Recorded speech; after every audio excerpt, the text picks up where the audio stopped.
All right, we're going to move forward. These are the things that we're going to be talking about today. We're going to have a bit of an intro. We're going to talk about safe use, the pros and cons of AI, social impacts, and then we're going to demystify it a bit as well. Before we do, I'd like to introduce myself. My name is Catherine Goyette. I am the Computer Science Coordinator for the California Department of Education, and I am here to support all of you. Christina, would you like to introduce yourself, please? Hi, everybody. I'm Christina Mattis, joining Kat this afternoon. Welcome, and I head up the broadband and E-rate coordination and support for the Department of Education. It's great to be here. Excellent. Thank you so much, Christina. I love it. So what we want to do first is we would like to know, what words do you think of when you think of artificial intelligence? There's a tiny URL there. There is a QR code. So if you would like to participate, go ahead and do so. We're going to do a little bit of a background here, and then we're going to have a great introduction from Dr. Barb Nimco in a moment here. But let's just hear from everyone first.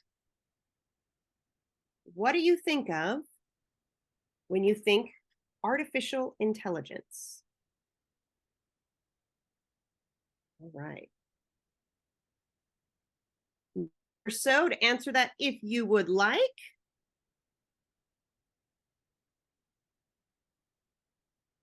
Excellent. Glad everyone is here. All right, I'm going to go ahead. If you didn't have a chance to join that tiny URL, that's okay. Thank you so much, Ed, for putting that in the chat there. Let's see what the results were. What do people think of in regards to AI? Let's go ahead and see. What are the thoughts of the room? Oh, we do have future and helpful, but we also have scary, unreal, potential, uncertainty. Absolutely. So all of us, perhaps you may be a bit hesitant and you may have a bit of trepidation. You are in the right place, because we are here to talk about how to move forward with this technology, just as we have with many types of technologies in the past. Thank you so much for entering that information for us. And now what we're going to do is quickly, Christina and I are going to start walk us through thinking about how might AI impact the future. You know what I think I would like to do? Christina had this great idea. Christina said, why don't you ask the AI how it thinks that the future will be impacted by itself? So I'm going to say how, and by the way, if you're not familiar with generative AI, I'm going to put this in and I have no idea what's going to come up. This is ChatGPT. You'll see I have the free version, the 3.5. How will AI impact, the future?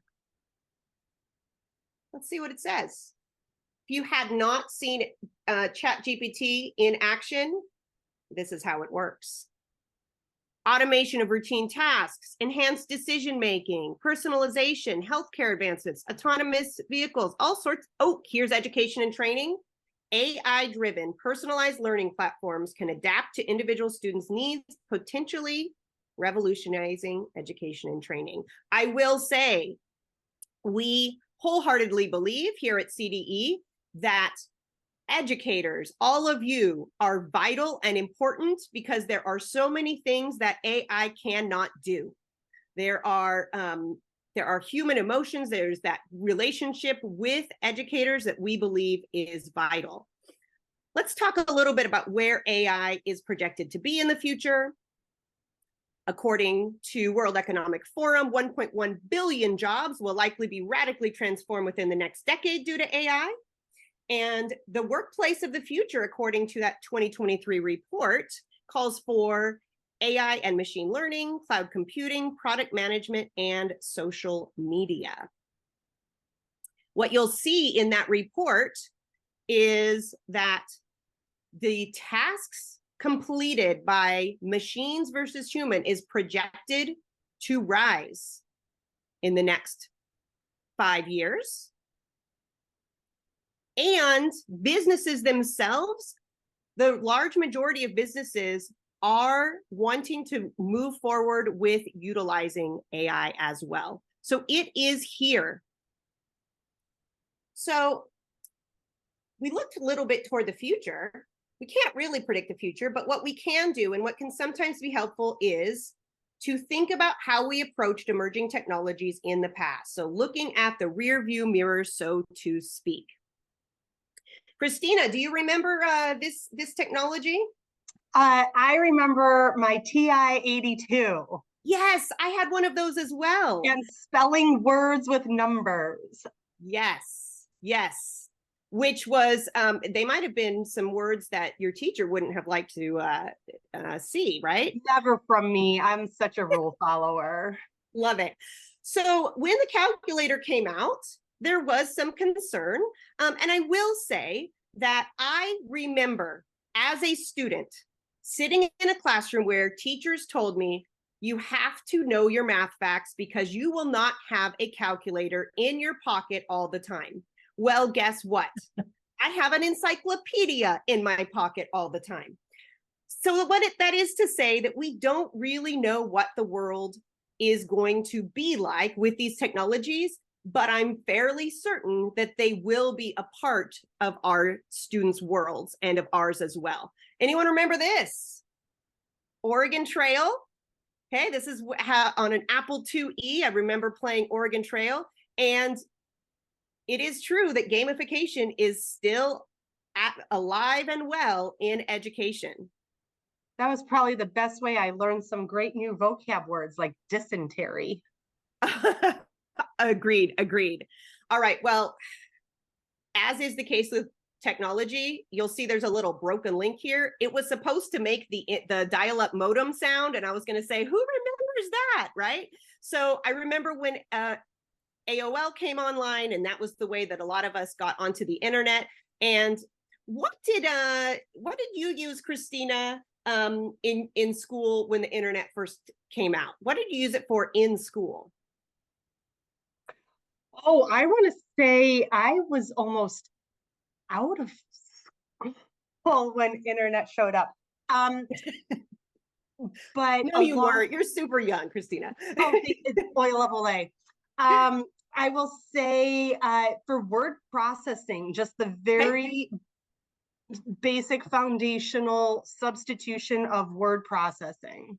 Awesome. Okay. So I remember like in the library where they had the internet, what would happen is we would go online and we would do a little bit of research. We would find out some things. But what my Rudy says, let's not date ourselves, too late for me.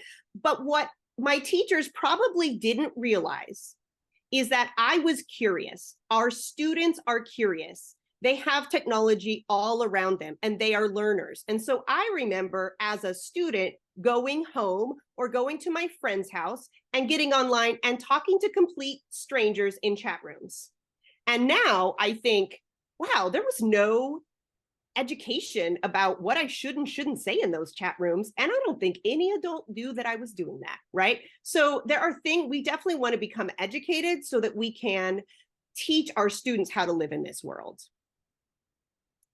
All right, and last thing, talking about AI. AI feels super new, but Christina, can you talk a little bit about this image? Absolutely. I mean, all the examples that we've just shared have some element of artificial intelligence. And not to, I know in the chat we're seeing, let's not date ourselves, but if we recall in 2011, we had Ken and Brad on Jeopardy alongside Watson the computer. And really, Watson did phenomenally well, but it took human input to get Watson's output. And then we also realized along the way that Watson didn't know all of the answers if it required some human intuition and understanding nuance. So AI is not necessarily new to us. It's just become a bit more prevalent lately, and thinking about how do we manage and incorporate and really leverage the benefits of artificial intelligence when it comes to education?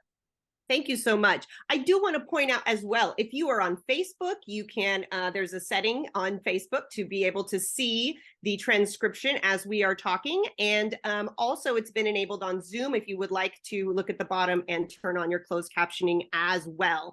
And this is an image, by the way, of that event when Watson, the AI, was with Ken and Brad in 2011. On the Jeopardy stage. Okay, so let's see. I want you to know that in California at CDE, we believe that there are two important parts about artificial intelligence. The first is learning with AI, similar to learning with other technologies that have come out. We need to know how to do this.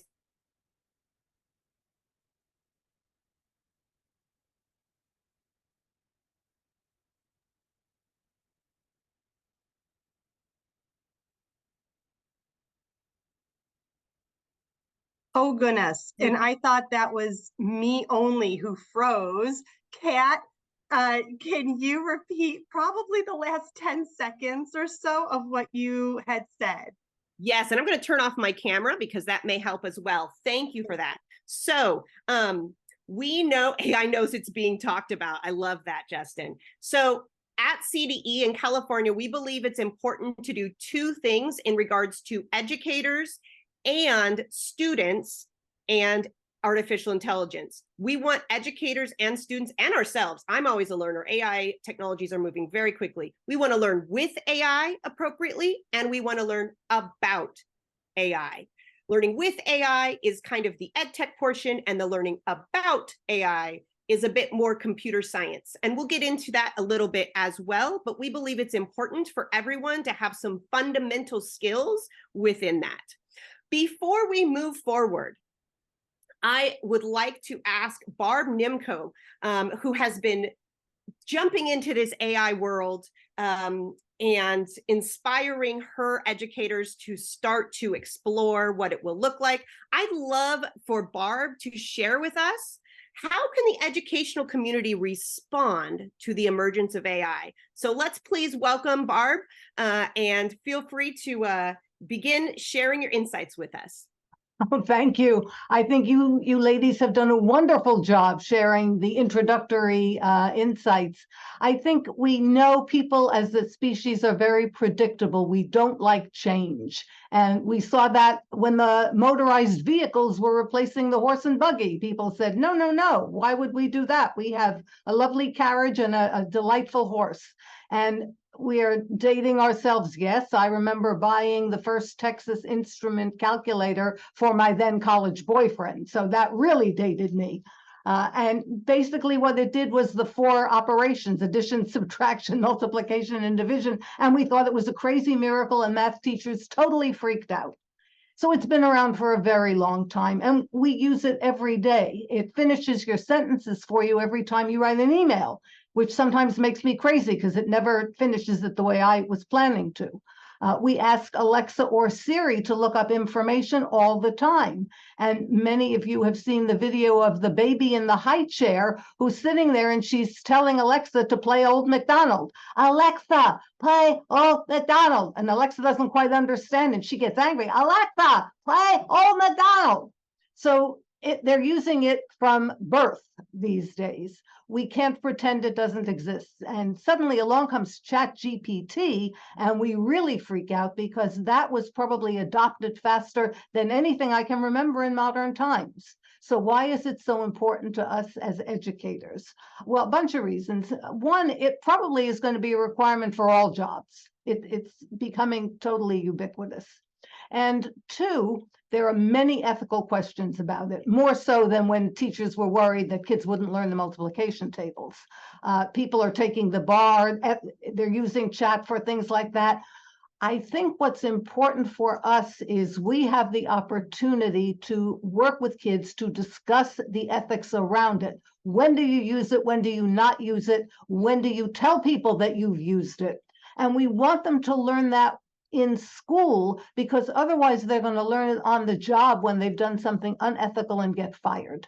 So this is our chance when we have them to really talk about what it means to use it ethically. Another reason that it's critical is we have to have students graduate ready to work in this field, because we've got to have the diversity that we have in schools. We need that in the working world, in the arena of artificial intelligence. As people are developing screening tools in medicine, they're developing tools in criminal justice. If we don't have a diversity of people developing the tools, then the results come out in a discriminatory fashion. There are people being screened out of jobs today because they don't know that AI is doing the initial screening, and they may be being screened out by AI without ever a person seeing it. So we need to understand how important it is and get our kids ready for it. There are also going to be some incredible jobs for some kids. Prompt engineer. Did you ever think that there would be a job for a prompt engineer 5 years ago? And now it's a 6-figure job. That is a skill that's absolutely essential, and all of us will need to be some kind of a prompt engineer in our lives, because that's how you get the best from chat and AI. We're also going to have AI tutors in our textbooks. They're doing it in a number of colleges. That's going to come down to the K-12 system, and that's a wonderful thing. Imagine that you can have a conversation with President Lincoln, for example, about what it was like when he had to, when ending the Civil War and freeing the slaves. You can have a conversation with book authors, so it will bring much greater depth to the work that kids are doing. So when it first came out, I used it to improve my March 15th layoff letter. Any administrators on here who knows how awful it is when you have to send that layoff letter, and you usually get the draft from your attorney, and your attorney writes this dry, awful letter that says, well, according to Ed Code 4062A Section B, we are letting you know that your job no longer exists. It's bad enough to do it, but at least you want a letter that shows some kindness, some compassion. So we put it into chat and said, make this letter kinder and nicer. And we got back a letter that I was comfortable signing. Still didn't like it, but at least I felt that it represented how I felt about it. So AI, of course, is fabulous at generating ideas. They recently did a competition between 200 randomly selected students at Wharton College and ChatGPT-4, and they asked them to generate an idea for a new product or service that will appeal to college students that could be made available for $50 or less. Anybody want to guess who won? Yes, chat way outperformed the humans, and it came up with ideas like we could have a dorm room chef kit, meals you can make on a burner, a collapsible laundry hamper, an ergonomic cushion for hard classroom seats. So chat is faster at generating ideas, it's better at generating ideas, but it still needs humans then to shape them and develop them. So my favorite quote is, chat has brought a new source of ideas into the world. Not using this source would be a sin. So I know that the people who are on this webinar are on the cutting edge of how to bring this into schools and make sure that your colleagues are with you on how we use it and developing rules about what we do in classrooms and how we teach students ethics about how to use it. And so I need to go. I have about 150 of our staff here for a back to school, but I will listen to what you have to say when it's archived, and I wish you a very successful webinar. Thank you. Thank you so much, Barb. We appreciate you being here and sharing your insight and experience with us. Now, I do want to point out that there are some comments in the chat that talk about the need to validate the fact that there is some trepidation and there are privacy concerns and there are things that we need to think about when we are looking at any technology, particularly artificial intelligence in schools. And so that's why the very first topic we are going to really delve into is about safe use. And so I want to show you a graphic here that talks about some fundamental skills for educators and students that we believe will be helpful in the world of AI. And so the first one we're going to talk about is that safe use. We want educators and students and administrators and technology directors alike to all understand how can I be safe online? How can I keep my students' data private?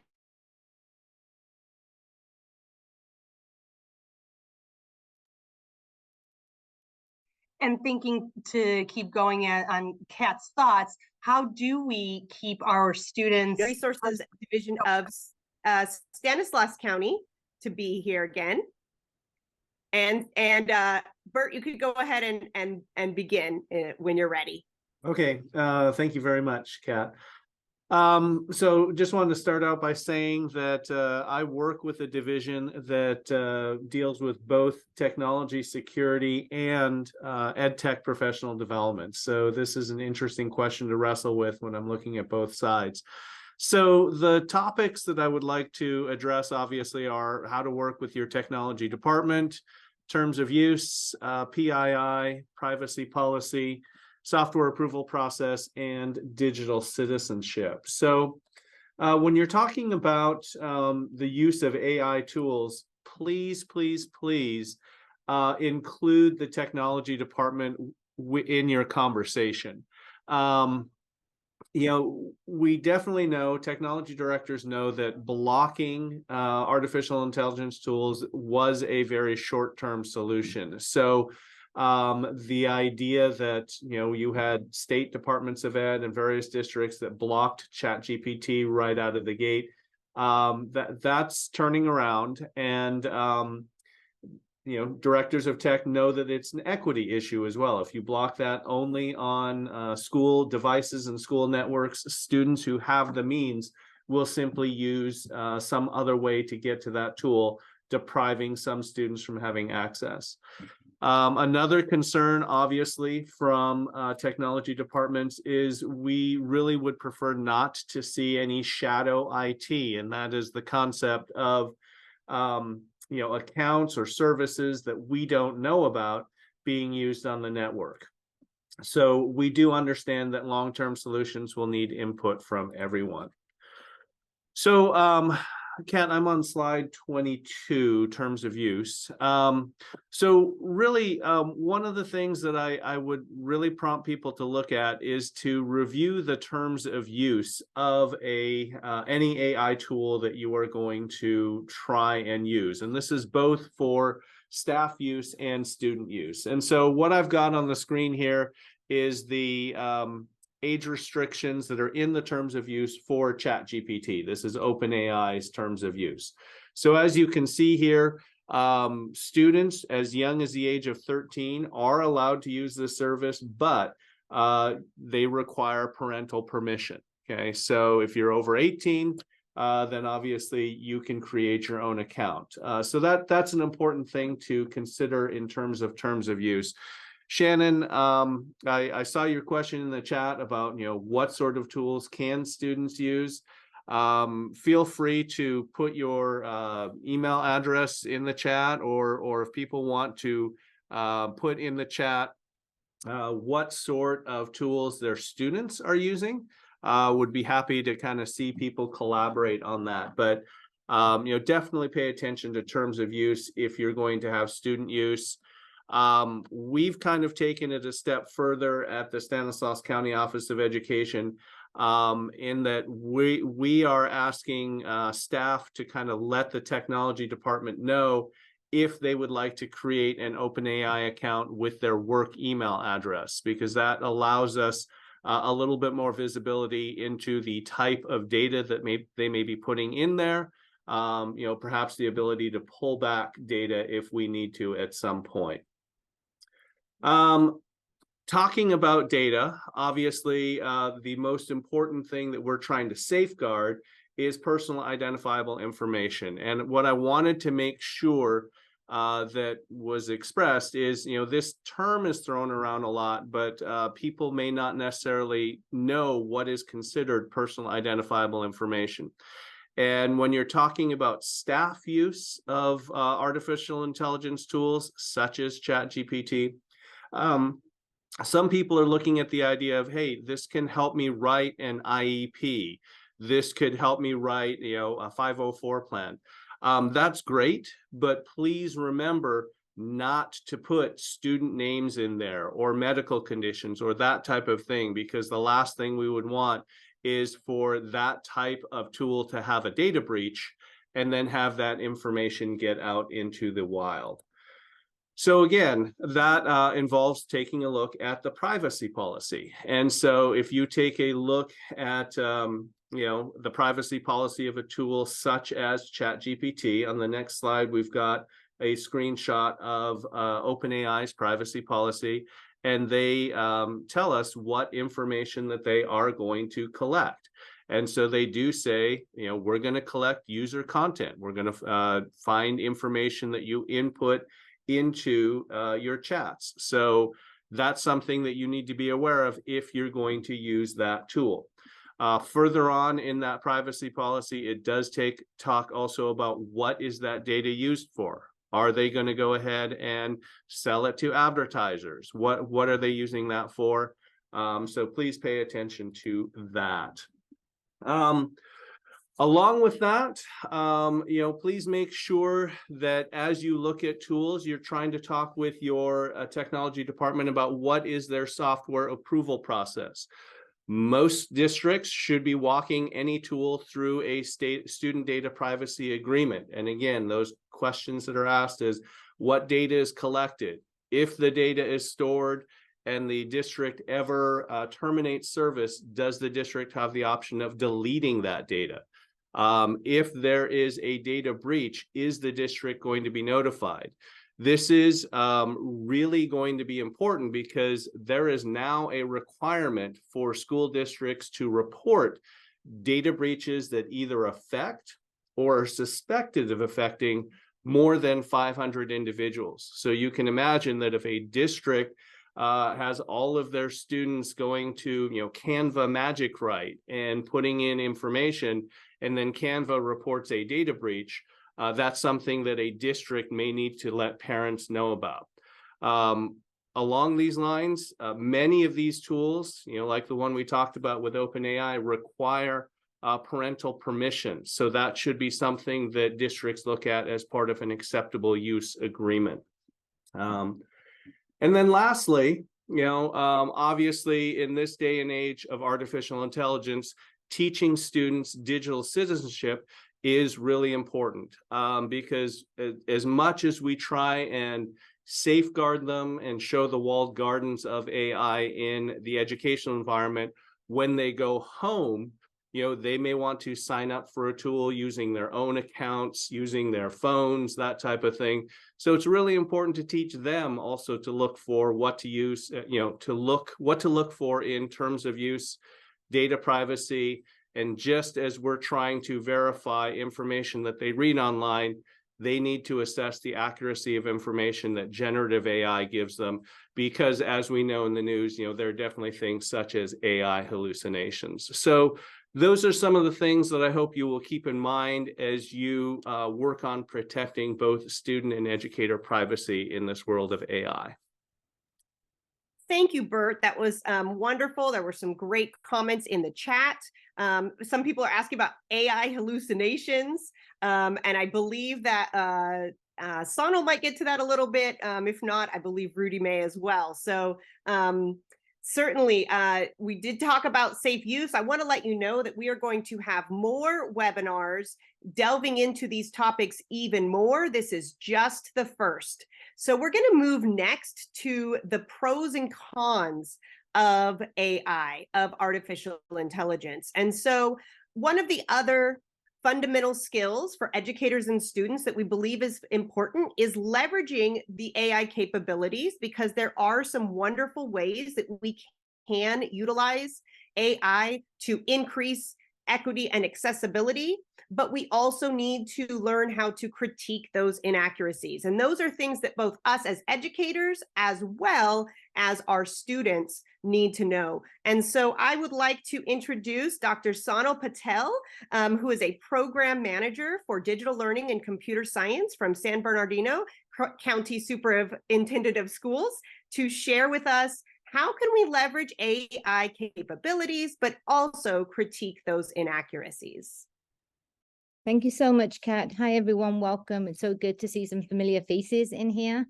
I get to talk about some of the positive things to begin with about AI and its use for classrooms and for students. Though I'm just going to be touching on students, I know you're going to have some really wonderful ideas on how students can effectively engage with AI and platforms that already incorporate AI. And as I talk about this, I absolutely encourage you to add things into the chat window. We're all collaborating together on this project, this AI project. So I encourage you, we've got some great superminds here, to add things into the chat as you start thinking about platforms that are out there. But the first thing I really want to talk to you about is personalized learning, because what I'm finding, I've been a huge proponent of personalized learning for the longest time. I've been talking about it, singing it, and I've actually practiced it within my own classroom environments and talked to teachers that have really leveraged the use of personalized learning. And now we have a great amount of technology that can help educators to be able to design lesson plans to meet the diverse learning needs of our students. I think of myself as an English language learner that went to a mostly all-white school, and how much struggle I had there when, I would be given these generic lessons and my needs were not effectively met. And I think about how, there's just so much out there that can help us to design effective lesson plans, including things like generative AI and ChatGPT and other platforms that use generative AI. The other thing I want to leverage when I think about personalized learning is adaptive learning. There are platforms out there. One that stands out to me that I've also used is iReady, right? And iReady and its ability to adapt learning based on how students are doing within their lessons. That is AI at its best. So this isn't a new thing. Many of you have used many of these platforms that have adapted learning for our students, and we're going to see more and more platforms out there that are doing that. And then I think about learner variability and how we can leverage AI to help us with that learner variability thing. And when I talk about learner variability, I'm talking about, again, adapting to meet the needs of our diverse learners. How do we do that? Let me talk a minute about QueryPod. I know someone in the chat did write that they've used QueryPod, and one of the things that you could do in QueryPod is ask it to engage students with. So I want to engage my students with, and there are different ideas. How do you want to engage your students? I want to engage them with slides. I want to engage them with activating prior knowledge. I want to engage them with, I believe there's some scaffolds, and there are different questions, discussion questions that you can continue to adapt as you're getting those responses. The other thing I love about things like ChatGPT and Google Bard, and if you haven't already looked at this, I have to drop this one in there. Poe.com has all of the generative AI tools, well, many of them, and you might want to explore that. It's POE.com. And recently I used some different platforms, generative AI platforms on Poe.com, to ask me to give me feedback on some lesson plans that I wanted to use as an exemplar for a school district that I was working with. And it yielded different responses. So one of the things that I encourage you to do as you look at these positive AI platforms, these generative AI tools, is to really vet the responses that you're getting and tie it into the needs of your students, of your, or whatever your outcome is. So when you're thinking about input and prompt engineering that's been talked about today, we're thinking about what we're asking, and we're thinking about we're also understanding that there are different platforms out there that we want to think about, and we want to look at carefully. And then I also love this idea of using it for ideas for blended learning experiences. I go out there on a regular basis and work with educators along with my team, and we talk about how do we build student agency for our students. And the biggest concern from our educators has been that there's no time, right? So how do we save that time? How do we create station rotation activities using platforms like Google Bard and generative AI, other generative AI tools, and save some of that time? And within those experiences, how do we leverage generative AI to build some project-based learning experiences for us that might incorporate computer science concepts? And here's another one. What about if computer science concepts were integrated with core subject areas, right? What about if we're getting ideas for those core subject areas using generative AI? And what about if we go through the design thinking process, and we use it to help us ideate? And again, of course, student engagement is a big factor, as well as as well as leveraging innovative AI tools for gamified learning experiences. And I'll talk about that on the next slide. So here I talk about AI for assessments, and I highly recommend thinking about some of the AI tools that are out there that promote some great assessment ideas. And if you click again, please, Kat, we'll also see that AI can be leveraged for formative and summative assessment ideas using online and offline activities. I recently, and it's not the example that's on here, recently I asked AI to generate some assessment ideas, different forms of assessments, ideas that replaces a traditional essay, right? Because it wasn't that I was checking on how well they are writing their report, but I was really checking for content level understanding, and it gave me lots of different wonderful choices. So how do we use it to enhance student voice and choice? And if we keep going, the generation of questions.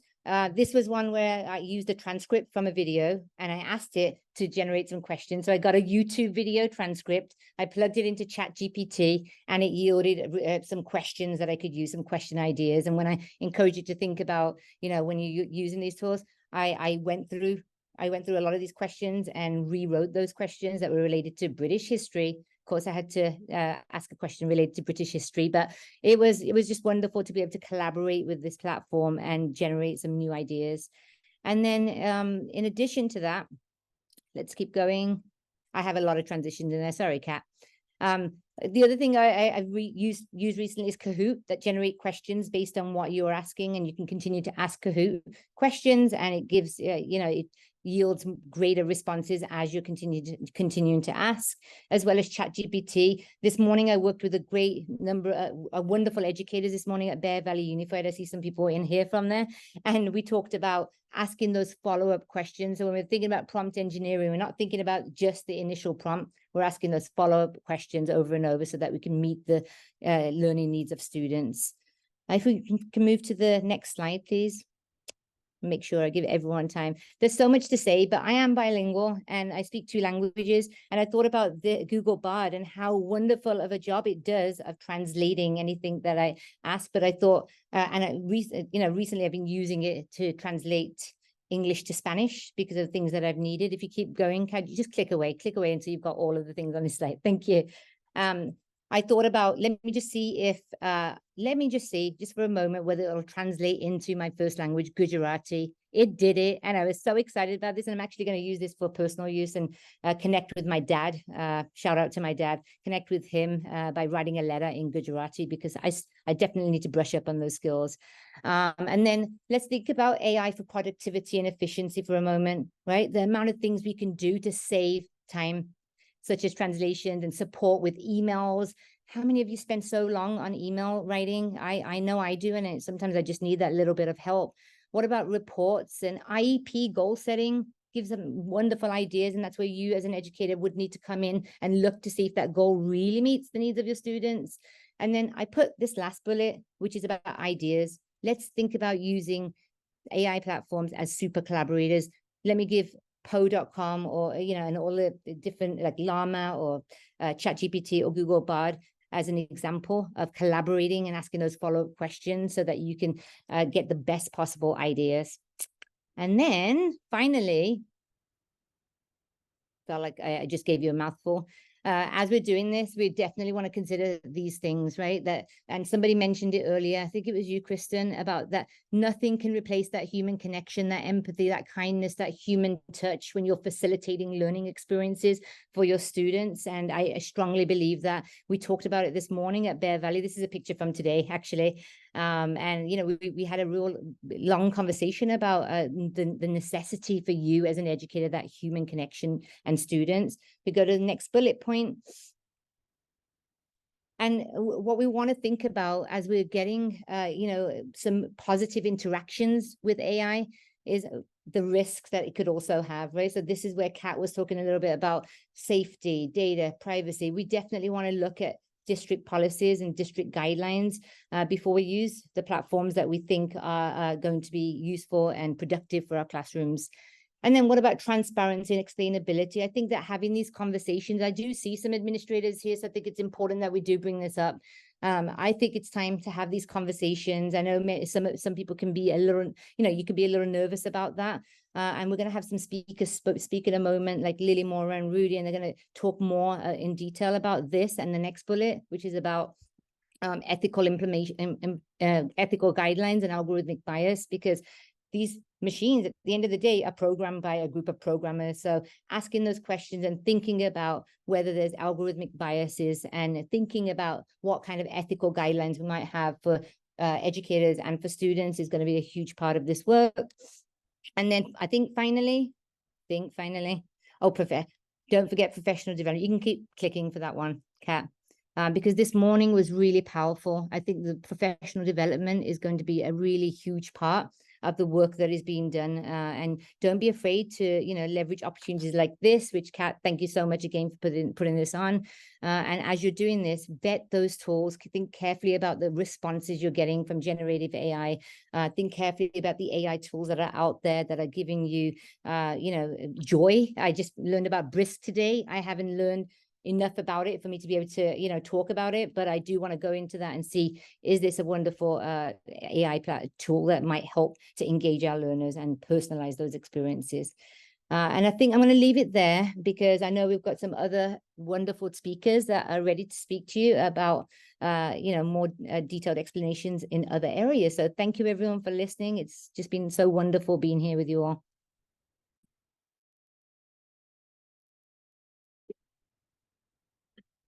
Thank you, Sunil, and Kat will be rejoining in just a minute.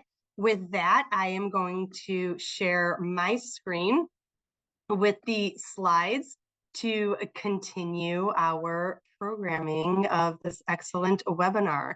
And so with that, the next item, and let me just go ahead and get to full screen here, is really considering the social impacts of AI and the fundamental skills that we need to look at when it comes to the socialization of AI, and then what it does socially for us as well.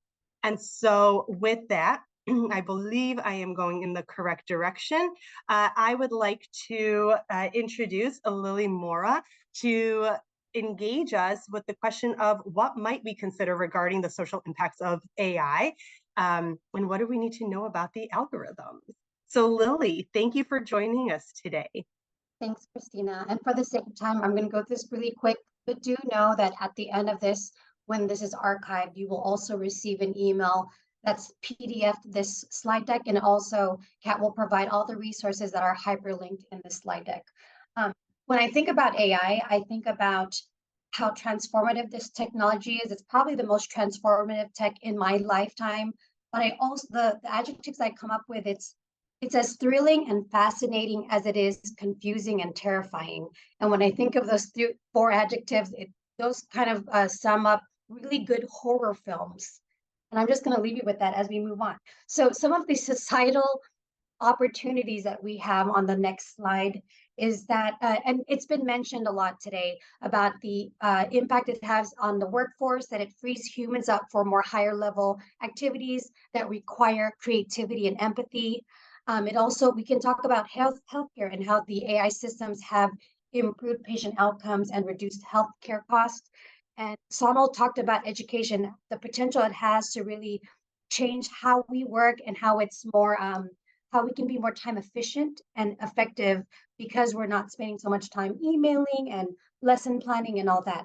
And even on the assessment and the personalization of how we educate our students. And then we can talk about public safety and security, and how there is improvement, and how when you have like your Ring or your Nest, whatever you have, like your closed circuit TV that's at your doorbell can delineate between a cat and a person that's approaching your door, and it'll alert you for different things. But these opportunities also present some challenges.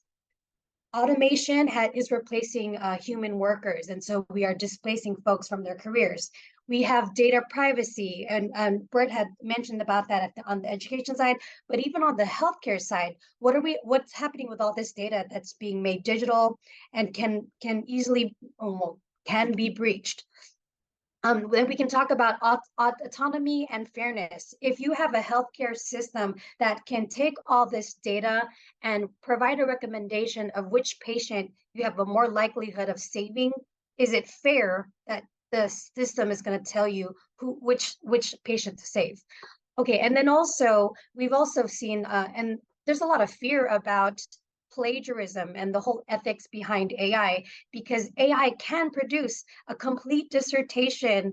And so our kids or our students submitting original, authentic work. We can also dive into surveillance. Though it's an issue of safety and security, it's also breaching our personal privacy. And even in that, we can talk about the bias and discrimination that comes behind all these different things, which I will talk about in the next slide. When we talk about algorithmic bias describes systemic and repeatable errors in a computer system that creates unfair outcomes, such as privileging one category over another in ways that's different from the intended function of the algorithm. And a very simple example is when we have automated or censored soap dispensers, faucets, and those the ones that this paper towel dispensers.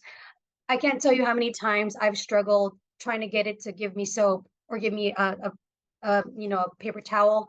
And whenever I get to a point, and that's because of my skin color, whenever there's a point where it won't come out, I will request from somebody near me who has a lighter skin, can you put your hand on there so I can get a towel?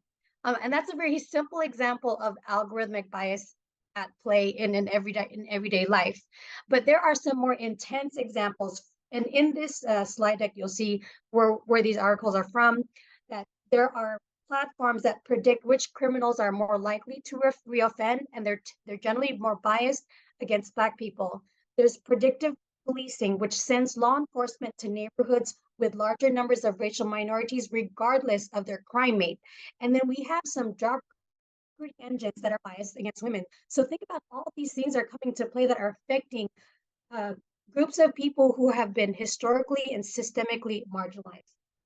So things that we need to consider is that AI is as good as the people who use it, but I'm going to take it a little further. Also, it's as good as those who designed and created it. So we as a society, whether and at the government levels, have to figure out what are the ethical frameworks and how are we going to arrive at those? And is it going to include the people that are experts, that are ethicists, policymakers, and even users, and all these other stakeholders that will benefit from being a part of this conversation?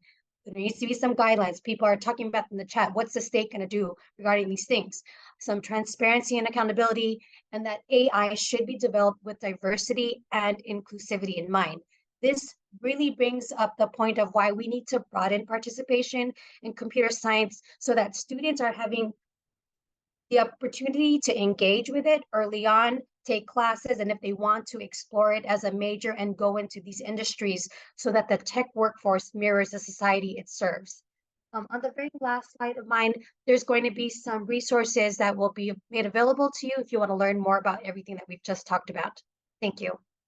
Thank you so much, Lily. We appreciate all of your insight into that. And I love that you really had a great lead into the next section where we're going to talk about demystifying computer science and making sure that all of the more that we learn about how the computer, how AI works, the better we will be able to work on some ethics and inclusivity and such. So thank you so much, Lily. I appreciate that.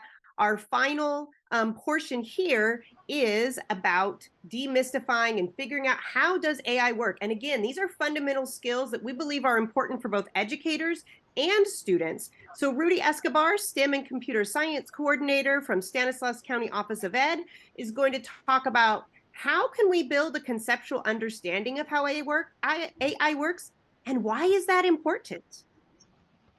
Thank you, Sonal. So can everybody hear me okay?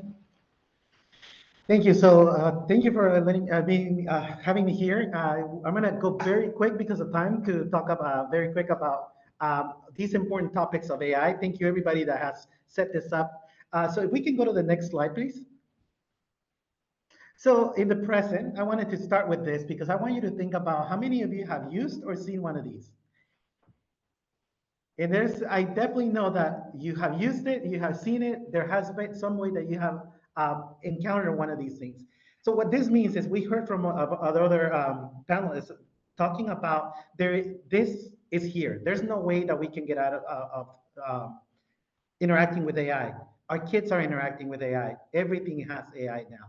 So how do we actually deal with this, and why is it important to understand not only to use AI, but also to understand what's under AI?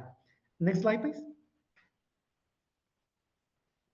So we know that all subjects, everything is including AI now. Our lives include AI. But we have to understand also that what it's under the hood, what's happening in AI. And here's just to give you a very quick view of understanding where computer science is really looking at the big picture. And then we have artificial intelligence, machine learning, deep learning, and then we have generative AI and learning models as well under all that stuff. But computer science is really the one that is seeing that big picture where our kids need to really understand what's happening inside AI. Next slide, please. So another thing, you've heard Lily and Sono and almost everybody talking about the importance of the impacts that are happening with AI.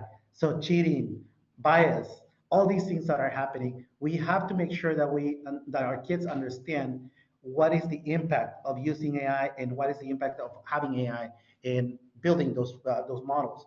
So the concepts of computer science, we know that impacts of computing are extremely important. Next slide, please. I think one more there. So I just put this here to very simplified form of thinking about what's happening within AI from the programmer to the user. So someone talked a little bit about thinking about the programmer and what the programmer is putting on. Lily did the same thing. She talked about, whatever we're putting in, how is it being put in? There has to be someone. And we've heard comments about programmers will go away because AI is going to substitute them. And we know that that's never going to happen because we know that we need the critical thinking skills, the computational skills, the creativity that needs to be there. AI is only fact-based. And what I want to make sure that we understand is that AI makes us more efficient, but it doesn't substitute us.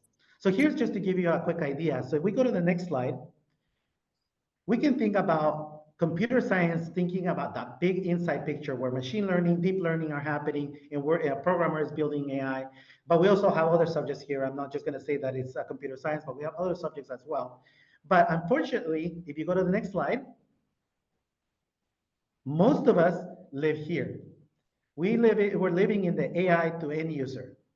So it's very important for us to make sure that our students and even all of us are really understanding how to use AI, because we have all these cool tools out there for AI, but we're not understanding what data is being fed. For example, Bert talked about the privacy and what's being fed and all these things that are going on. We have to understand how it's being fed, because if we go to the next slide, we have to think that garbage in is garbage out. And if we have programmers that are putting garbage in, most likely we're going to get garbage out. And it's extremely important for us to understand that all the programming that is happening on the inside, how do we build these programs? What we're putting in ChatGPT is learning from it and how it's going to end up coming back out. So we need to help us, that we need to understand that it's going to help us to be efficient, but we also need to understand how it works. With that, thank you so much for your time.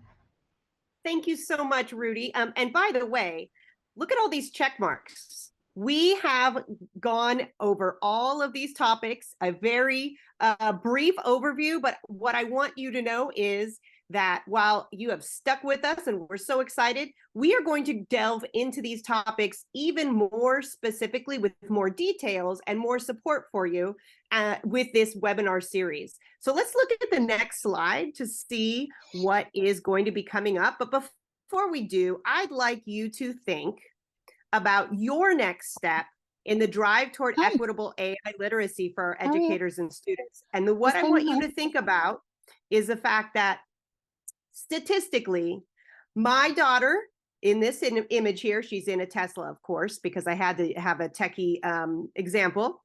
She is in a relatively rural area with a Hispanic last name. And so statistically, and as female, she is statistically not going to have computer science education and perhaps AI literacy in her school experience.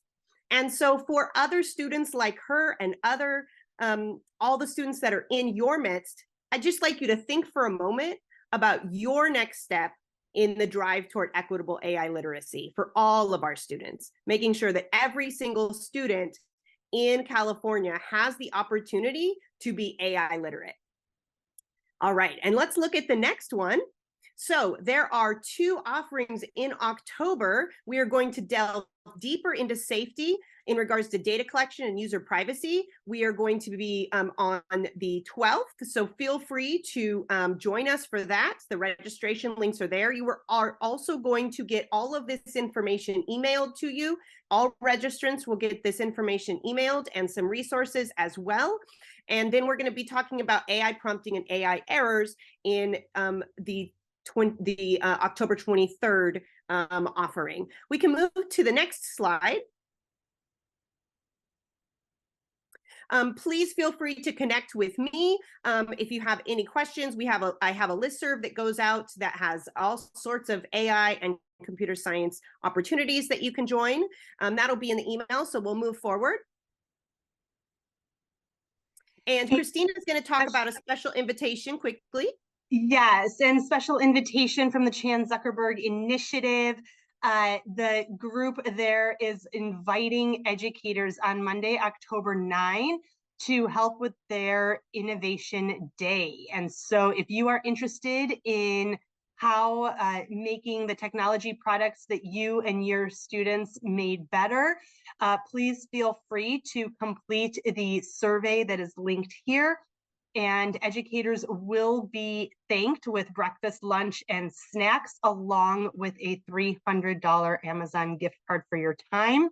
So if you are available on Monday, October 9, please consider this special invitation to join. Thank you. Let's go to the next slide.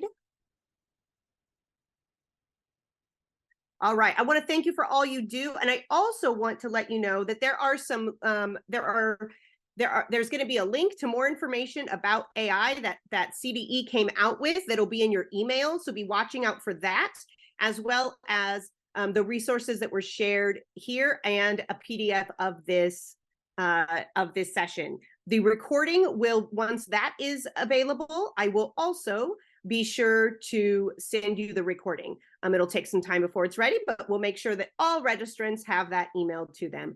I want to thank you so much for being here. Thank you for all that you do for our students and for our educators. We appreciate you, and feel free to reach out with any questions. Have a wonderful day.